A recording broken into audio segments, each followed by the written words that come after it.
शहर में सक्रिय हनी ट्रैप रैकेट का मांडवी पुलिस ने किया भंडाफोड़। विरार की मांडवी पुलिस ने शहर में ठगी की वारदात को अंजाम देने वाले एक सक्रिय हनी ट्रैप रैकेट का पर्दाफाश किया है। डेटिंग ऐप के जरिए पुरुषों से दोस्ती कर उन्हें लॉज में बुलाने वाली 2 युवतियों को पुलिस ने गिरफ्तार किया है। आपको बता दें कि ये युवतियां सबसे पहले डेटिंग ऐप पर पुरुषों से संपर्क साधती थी। विश्वास जीतने के बाद मुलाकात का बहाना बनाकर उन्हें लॉज पर बुलाया जाता था। वहाँ ड्रिंक्स में नशीला पदार्थ मिलाकर पुरुषों को बेहोश किया जाता था। इसके बाद नकदी, मोबाइल फोन, सोने चांदी के आभूषण और दूसरी कीमती वस्तुएं चुराकर वे फरार हो जाती थी। वहीं चौंकाने वाली बात यह है कि शहर के कई प्रतिष्ठित पुरुष इस हनी ट्रैप की जाल में फंस चुके थे, लेकिन बदनामी के डर से किसी ने भी शिकायत दर्ज कराने की हिम्मत नहीं की। इसी कारण जांच के दौरान पुलिस को कई मुश्किलों का सामना करना पड़ रहा था। फिर भी किसी ठोस सुराग के बिना भी मांडवी पुलिस ने कौशलपूर्ण जांच करते हुए दोनों आरोपी युवतियों को मालाड़ इलाके से हिरासत में लिया है। इनके खिलाफ आगे की पूछताछ जारी है। इस मामले के बाद डेटिंग एप्स की सुरक्षा पर एक बार फिर सवाल उठने लगे हैं और पुलिस ने नागरिकों से ऐसे प्लेटफॉर्म पर सतर्कता बरतने की अपील की है। पेश है विरार की ये एक रिपोर्ट। मुंबई के बोरीवली से बीजेपी विधायक संजय उपाध्याय को पत्र के जरिए जान से मारने की धमकी मिली है, जिसके बाद उनके कार्यालय और आसपास पुलिस सुरक्षा बढ़ा दी गई है। मामले में शिकायत दर्ज कर जांच शुरू कर दी गई है। धमकी भरा पत्र मिलने के बाद राजनीतिक हलकों में हलचल मच गई। पत्र प्राप्त होते ही संजय उपाध्याय ने पुलिस में औपचारिक शिकायत दर्ज कराई। पुलिस पत्र भेजने वाले की पहचान और उसके मकसद की जांच कर रही है। तकनीकी जांच और पूछताछ के जरिए 8 संदिग्धों की भूमिका की पड़ताल की जा रही है। सूत्रों के अनुसार बोरीवली पश्चिम क्षेत्र में अवैध फेरी वालों के खिलाफ सख्त रुख अपनाने के बाद से उपाध्याय को धमकियां मिलने की आशंका जताई गई है। जांच में इसी संदर्भ की भी गंभीरता से पड़ताल हो रही है। कल दोपहर को मेरे जनसंपर्क कार्यालय सेवालय में पोस्टमैन ने एक पत्र दिया। संजय पत्रकार करके प्रेषक है जिन्होंने अब पत्र भेजा है। उन्होंने मुझे अलर्ट करते हुए ये पत्र भेजा है, यह कहते हुए कि मार्केट के कुछ हॉकर्स मेरे ऊपर हमले की तैयारी कर रहे हैं। उसमें उन्होंने खुलकर उनके नाम का उल्लेख किया है। मेरे सहकारी सुशील सिंह पर भी हमला करने का उल्लेख उसमें है। यह पत्र मिलने के बाद मैंने वरिष्ठ पुलिस अधिकारी के संज्ञान में यह बात लाई। पुलिस ने उस पर कार्रवाई शुरू की है, लेकिन यह पहली घटना नहीं, यह तीसरी घटना है। सबसे पहले बजट अधिवेशन के समय पर रात पर मेरे ऊपर हल्ला करने का प्रयास हुआ था। पुलिस में वो मामला दर्ज है। दूसरी बार मैं ZTV के पत्रकार को बाइट दे रहा था मोक्ष प्लाजा के सामने। तब उस पत्रकार को मेरे जाने के बाद कहा गया कि तू बाइट क्यों ले रहा है, एक दिन तेरा भी गेम हो जाएगा और ये बोलने वाले का भी गेम हो जाएगा। और फिर वो कंप्लेंट लिखाई गई, जिसको बाद में बदलापुर से अरेस्ट किया गया। तीसरी घटना ये है, ये बार बार मुझे डराने की कुछ लोग कोशिश कर रहे हैं, लेकिन मैं उनको स्पष्ट चेतावनी देता हूँ कि आपकी इन गीदड़ भड़कियों से मैं डरने वाला नहीं, मैं धमकी से डरता नहीं। मैं मेरे काम में प्रामाणिक हूँ। सुप्रीम कोर्ट के आदेश के अनुसार, उसके दिशा निर्देश के अनुसार रेलवे स्टेशन के आसपास का परिसर ये अतिक्रमण मुक्त होना चाहिए और केवल मैंने उस आदेश का पालन हो, यही सूचना BMC और पुलिस को दी है। उसी को पालन करने का प्रयास कर रहा हूँ। और ये करते समय अगर कोई प्रलोभन देता है, कोई डराता है, तो मैं उससे डरता नहीं। 1 वर्ष हो गया, अब शायद लोग हथकंडा बदलने का प्रयास कर रहे हैं, लेकिन उनको मैं यहाँ से ये भी बताता हूँ कि ऐसी धमकी से डरकर अगर आप लोग सोच रहे हो कि मैं काम बंद कर दूंगा, तो काम और तेजी से होगा और तीव्र गति से होगा। 1 वर्ष से जो हो रहा है उसके बाद में भी अभी देखा जा रहा है कि वहाँ पर गाड़ियाँ लगती है, हथगाड़ी आती है, पुलिस आते हैं, इसके बारे में क्या कहेंगे? मुंबई में हाथ गाड़ी बैन है, लेकिन उसके बाद भी हॉकर्स माफिया हैं। एक माफिया के पास हजारों गाड़ियां हैं। ये गाड़ियां क्या काम करती हैं, तो बहुत बड़ा चेन नेटवर्क है। होलसेल में ये लोग फ्रूट्स खरीदते हैं या कोई और सामान खरीदते हैं। इनके डिस्ट्रीब्यूटर्स तय हैं। इनके हाथ गाड़ियों पे कलर कोड का एक आप देखेंगे तो पट्टा लगा हुआ होता है। वो पट्टा देखने के बाद उन पर कोई कार्रवाई नहीं होती, उनसे रोज के पैसे वसूले जाते हैं और उसके बाद उनके मन से डर खत्म होता है। मैंने मांग की है कि जब महानगर पालिका में ये गाड़ियाँ बैन हैं तो बीएमसी इनको पकड़कर तोड़ती क्यों नहीं है, और पुलिस ऐसे जो माफिया हैं इन पर कार्रवाई क्यों नहीं करती। क्या हमारा कानून इतना लाचार है? क्या हम इन माफियाओं के आगे लाचार हैं और इसी के कारण इनकी इतनी हिम्मत है? क्या मुंबई के सारे फुटपाथ पर इनका जो कब्जा है वो इसीलिए है कि ये जो हफ्ता दे रहे हैं उसके आगे सिस्टम लाचार है? तो माफ़ करना, कोई बिकता होगा, कोई झुकता होगा, न मैं झुकूंगा न कोई माइकलाल मुझको खरीद सकता है। सर, गणेश खनकर जी के ऊपर हमला के बाद फिर आपके ऊपर धमकियों का पत्र, तो क्या ये पुलिस का इतनी नाकामयाबी? मुंबई पुलिस का नाम तो स्कॉटलैंड के बाद पहला आता है, लेकिन पुलिस इतनी नाकामयाब क्यों है? क्या पुलिस में कोई ऐसी कोई कमजोरी है या कुछ पुलिस इन लोगों से कुछ मिली हुई है? नहीं, एक सत्य भी है कि बहुत हद तक जो लाइनमैन होते हैं जी जो लाइनमैन यानी जो रोड पर हॉकर्स को बिठाते हैं जी और बोरीवली हो, घाटकोपर हो, पार्ला हो, चेंबूर हो, ऐसे फुटपाथ पर जो व्यापार है वो बहुत बड़ा है। वहाँ पर दुकान खरीद के चलाना ये बहुत महंगा सौदा है, और अगर स्टेशन के सामने ही फोकट में जगह मिल जाए तो हफ्ता देना किसे नहीं अच्छा लगेगा। और इसके कारण ये लोग सबके प्रिय बने हुए हैं। और कोई मेरे ऐसा जनप्रतिनिधि आ जाए जो खुलकर इनकी खिलाफत करे और लोगों के हित की बात करे, क्योंकि मेरी बोरीवली की जनता ये चाहती है कि जिस बोरीवली पैटर्न की मैंने शुरुआत की, जिसके कारण फुटपाथ हो, रोड हो, रास्ते हो, वो साफ हुए, अतिक्रमण मुक्त हुए, अब लोग आसानी से अपनी गाड़ियां लेकर पैदल चलते हुए मार्केट में आ जा सकते हैं। इसकी प्रशंसा केवल बोरीवली में नहीं तो पूरे मुंबई में है। और मैं कोलाबा में गया, घाटकोपर में गया, वहाँ के व्यापारी भी इस घटना से मुलुंड के तो लोग मुझको फ़ोन करते कि हम आपके फ़ैन हैं और ये एक्शन सब जगह होनी चाहिए। तो जनता के मन की बात है कि इस प्रकार का अतिक्रमण हटना चाहिए जी। लेकिन कहीं न कहीं सिस्टम इनके आगे लाचार बना हुआ है। उसके पीछे क्या कारण है ये लोग दबी जुबान से कहते हैं, लेकिन क्या वही सत्य है? तो हाँ, वो सत्य है बहुत हद तक, क्योंकि वो इस प्रकार का लालच, इस प्रकार का सिस्टम बना देते हैं। ये जो पैरेलल इकोनॉमी है, ये पैरेलल इकोनॉमी ख़त्म होनी चाहिए।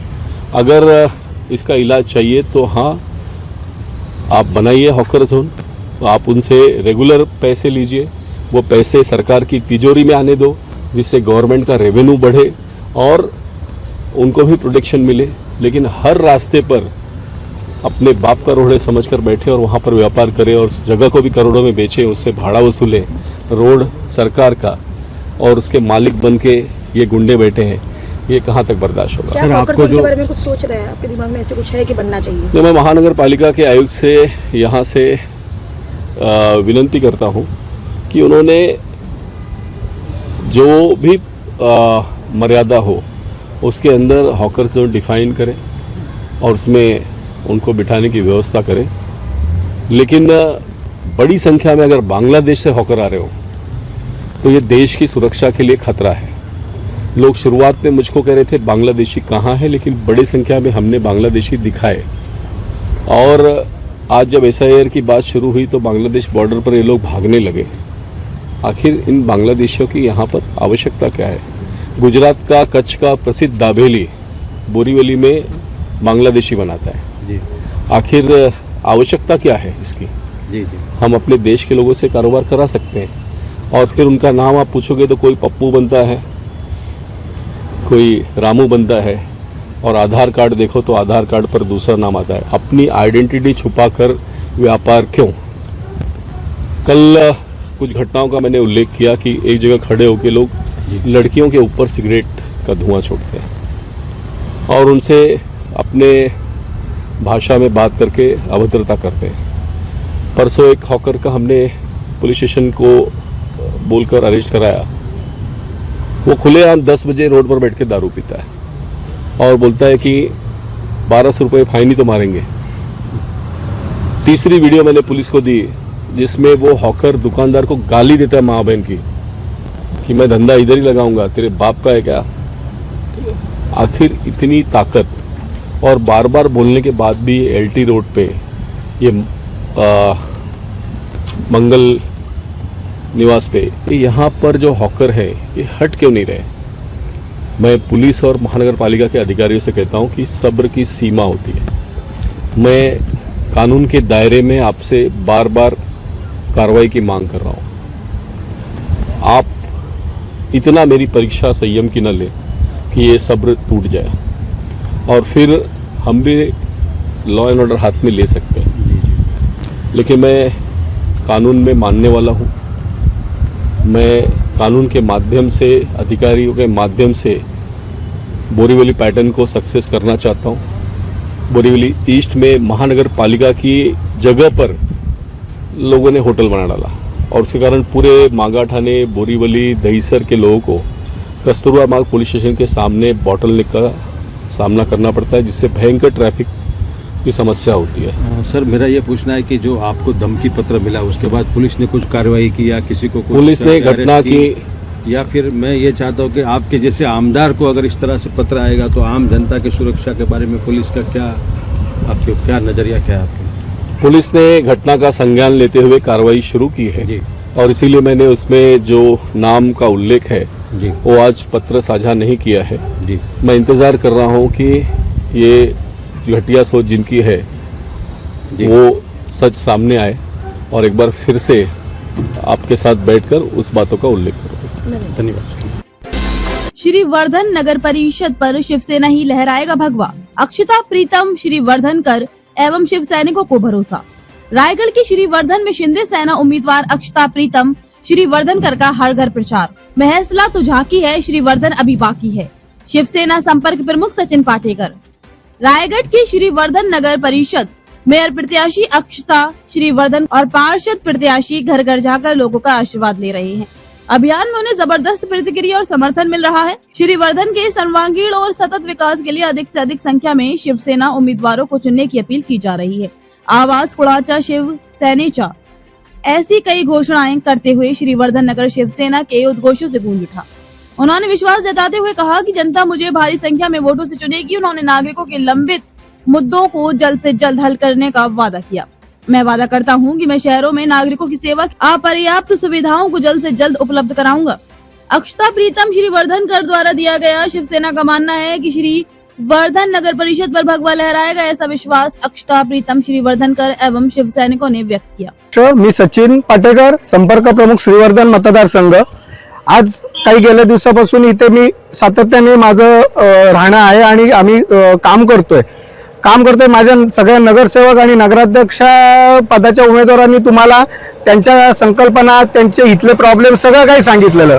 आता मी एवढंच सांगेल, फक्त काल घडलेलं म्हसळ्यामध्ये म्हणजे म्हसळा तो झाकी आहे, श्रीवर्धन अभी बाकी आहे। जय महाराष्ट्र। शिवसेना माध्यमातून लढवतात, कसा प्रश्न काय सांगाल? सर्वप्रथम मी या ठिकाणी सांगतो की माननीय एकनाथ शिंदे साहेबांच्या माध्यमातून आणि आमदार भरतशेठ गोगावले यांच्या प्रयत्नातून आम्ही श्रीवर्धन शहरामध्ये 3.5 कोटी रुपयांचा निधी आणलेला आहे आणि विकास कामं केलेली आहेत। पण ती जी आम्ही विकास कामं केलेली आहेत ही चांगल्या दर्जाची विकास कामं केलेली आहेत आणि जे सत्तेत आहेत या ठिकाणी तटकरे यांनी जी विकास कामं केलेली आहेत ही किती निकृष्ट दर्जाची आहेत ही या ठिकाणी आपण सुद्धा पाहिली असेल आणि जनता सुद्धा या ठिकाणी सर्व पाहत आहे। आता या ठिकाणी झालेली पाईपलाईन, जागोजागी पाईपलाईन फुटते, 2-2 दिवसांनी लोकांना पाणी मिळत नाहीये, 2-2 दिवस लोक पाण्यापासून वंचित राहत आहेत। अशा परिस्थितीत लोकांना बदल हवाय। तुम्ही पाहिलं असाल म्हसळ्यामध्ये काय परिस्थिती झाली, तीच परिस्थिती ह्या वेळेला श्रीवर्धन मध्ये सुद्धा येणार आहे आणि या ठिकाणी शिवसेनेचा भगवा झेंडा हा निश्चितपणे फडकणार आहे, हे मी तुम्हाला ठामपणे सांगू शकतो। शिवसेना जी आहे ती येत्या काळामध्ये कोणत्या प्रमुख जनतेच्या मूलभूत नागरी पायाभूत सेवा सुविधांवर काम करणार आहे? कोणते प्रश्न आहेत जे जनतेला भेडसावत आहेत मात्र प्रलंबित आहेत? सर्वात महत्त्वाचा एक मुद्दा या ठिकाणी मी सांगू इच्छितो की श्रीवर्धन मध्ये रोजगार निर्मिती नाहीये। लघु उद्योग या श्रीवर्धन मध्ये आमच्या इथे एक कारखाना आहे लघु उद्योगाचा, त्याच्या व्यतिरिक्त या ठिकाणी कोणताही कारखाना नाहीये। फक्त पर्यटन आणि पर्यटनावरतीच या ठिकाणी काही रोजगार निर्मिती आहे। पण इतर जी मुलं आहेत ही सर्व मुंबई, पुणे इतर भागामध्ये जात आहेत कामासाठी। या ठिकाणी छोटे छोटे लघु उद्योग आणण्याची गरज आहे आणि ते आम्ही आमच्या मंत्री महोदय भरतशेठ गोगावले यांच्या माध्यमातून ते आणू आणि जे आमची इथली तरुण पिढी जी मुंबईकडे जाते ती कुठेतरी गावातच या ठिकाणी राहील याकडे आम्ही नक्की प्रयत्न करणार आहोत. मी सचिन पाटेकर, संपर्क प्रमुख श्रीवर्धन मतदारसंघ. आज काही गेल्या दिवसापासून इथे मी सातत्याने माझं राहणं आहे आणि आम्ही काम करतोय. माझ्या सगळ्या नगरसेवक आणि नगराध्यक्ष पदाच्या उमेदवारांनी तुम्हाला त्यांच्या संकल्पना, त्यांचे इथले प्रॉब्लेम सगळं काही सांगितलेलं. आता मी एवढंच सांगेल, फक्त काल घडलेलं म्हसळ्यामध्ये, म्हणजे म्हसळा तो झाकी आहे, श्रीवर्धन अभी बाकी आहे. जय महाराष्ट्र. सर्वांना सर्वप्रथम जय महाराष्ट्र. मी ऐश्वर्या मनोज जाधव, प्रभाग क्रमांक 9 मधून नगरसेवक पदासाठी उमेदवारी लढत आहे. सर्वप्रथम आम्हाला इथून शिवसेनेसाठी इथून खूप चांगल्या पद्धतीचा इथे आम्हाला प्रतिसाद मिळतोय. आम्ही लोकांच्या घरोघरी जाऊन त्यांना शिवसेनेमध्ये मत देण्यासाठी प्रयुक्त करतोय आणि आम्हाला त्यांच्याकडून खरंच खूप चांगल्या पद्धतीचा प्रतिसाद मिळतोय आणि यामधून आम्हाला जास्तीत जास्त लोकांची सेवा करण्यासाठी उतरायचं आहे. सर्वप्रथम इथे पहिला प्रश्न येतो तो हॉस्पिटलचा. आमच्या इथे हॉस्पिटल आहेत पण इथे कोणत्याही प्रकारची सुविधा नाहीये. म्हणजे जरी एक्सरे काढायचे असतील तरी डॉक्टर अवेलेबलच नसतात. मग आम्हाला माणसांना जायला लागतं महाड, माणगाव इथे आम्हाला जायला लागतं. तर प्रत्येक अँब्युलन्स नसतात, कधी कधी अँब्युलन्स वेळेवर येत नाही. मग यांना त्यांना कॉल करून आम्हाला अँब्युलन्सची सोय करावी लागते. दुसरं मेन म्हणजे आम्हाला इथे शाळा आहेत पण शाळांमध्ये काय आहे की कधी कधी